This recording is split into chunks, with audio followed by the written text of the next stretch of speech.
कहा ना उन्होंने कि पार्टी कहती है बीजेपी की, वो रेवड़ियां बांट के चुनाव नहीं जीता जा सकता। मिसाल के तौर पे उन्होंने कहा कि आरक्षण की जो पेंशन स्कीम है जो 2004 से बनती, आपने 2004 की पेंशन बहाल कर दी, झारखंड में होने जा रही है, राजस्थान में तो कांग्रेस शासित है वहां हो रही, लाएंगे कहां से अर्थ? क्या जी? अर्थ कहां से लाएंगे?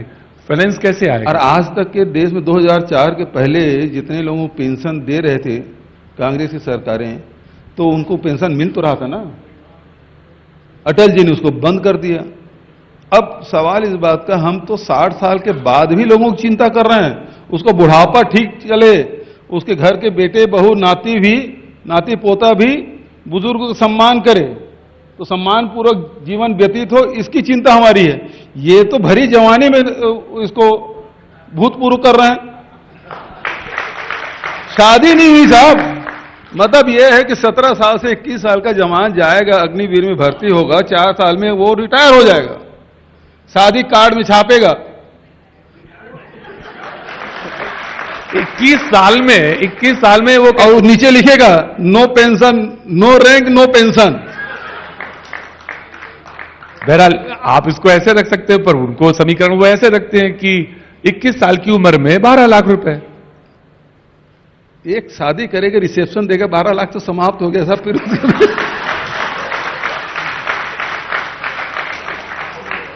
उसके बाद क्या? आपने अभी कहा जी कि बीजेपी का कोई विचार नहीं। कहां है बताइए? वो कहते हैं आपका विचार है और आप तुष्टीकरण करते हैं। हमारे विचार हैं। देखिए, हम तुष्टीकरण नहीं करते, हम तो भारतवर्ष के जो परंपराएं हैं उसका निर्वहन करने वाले लोग हैं। आप देखिए अहिंसा की बात, अहिंसा को महात्मा गांधी ने नहीं कही, भगवान बुद्ध ने कही।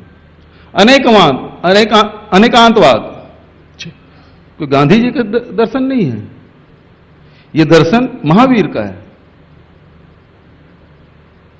सभी किसी भी पंथ से, किसी भी तंत्र से आप प्रार्थना करिए, एक ही ईश्वर को प्राप्त करेंगे, ये गांधी जी ने नहीं कहा। इसको कहने वाले कौन है? परंपरा।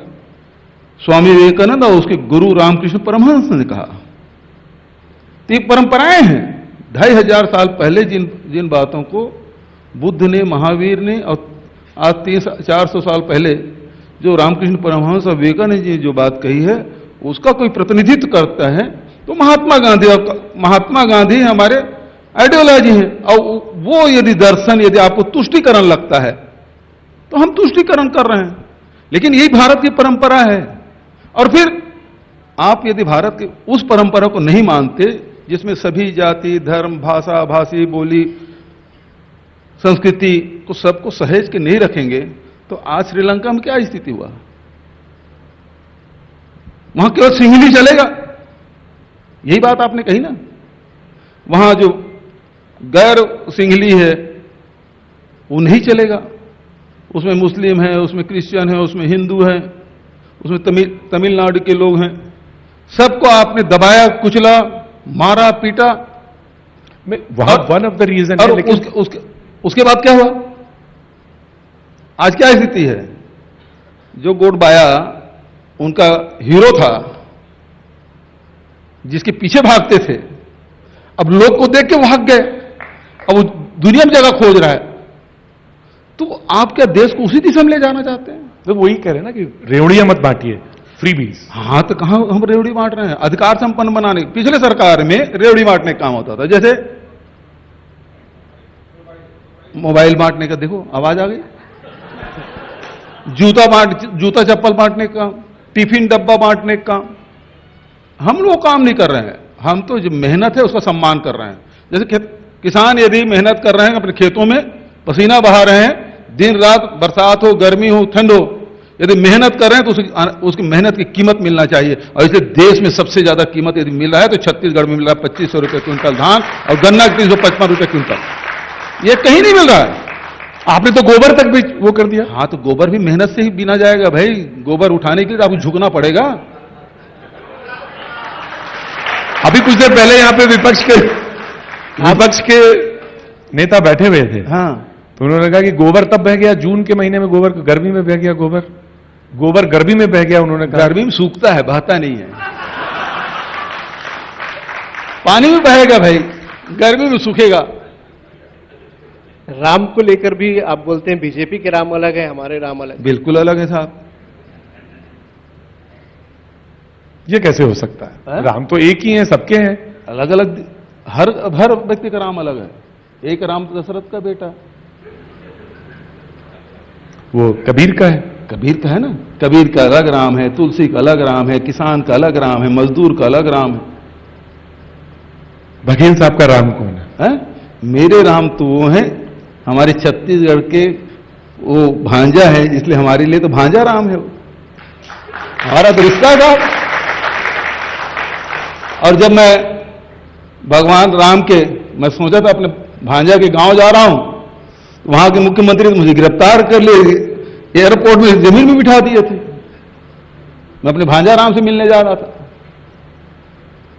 जब इतना सब क्लियर है, इतना सरल है, इतने फोकस्ड है, तो हार क्यों रहे हैं बाकी जगह कांग्रेस? देखिए, ये तो क्या है कि बुखार जब चढ़ता है ना, तो बहुत सारी चीजें दिखाई नहीं देती। जब बुखार उतरता है ना, तो बहुत कुछ नुकसान हो जाता है। आज हिटलर को जर्मनी में कोई याद नहीं करना चाहता, जर्मनी के लोग। आज श्रीलंका में गोडबाया को कोई याद करना नहीं चाहता। इस बात को समझ लीजिए।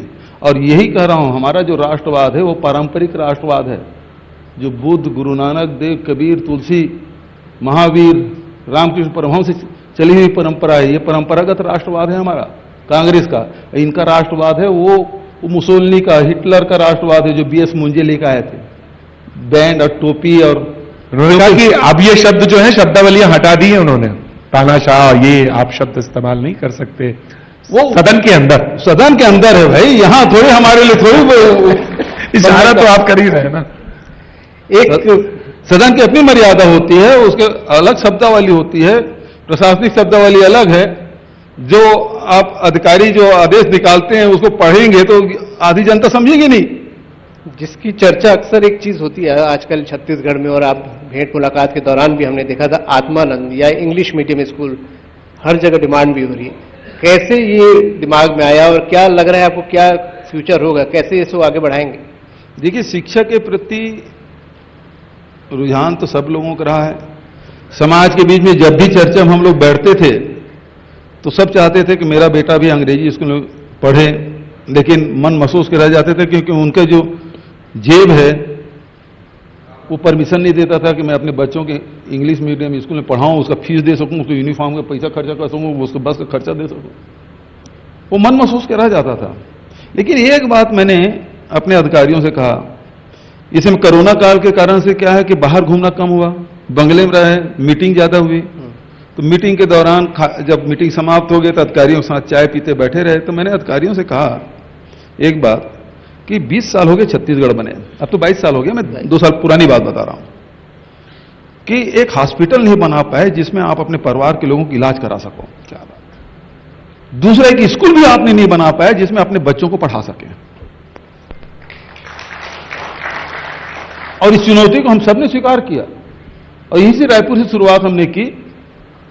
3 स्कूल बनाए, फिर 52 स्कूल बनाए, फिर ये विधायक लोग बैठे, उसकी इतनी डिमांड आई कि 171 हो गया साहब। उसके बाद वो क्लासेस में जो सीट थी 40 से बढ़ा के 50 हमने कर दिया, फिर भी डिमांड बढ़ी थी, साल 76 और डिक्लेयर कर दिए।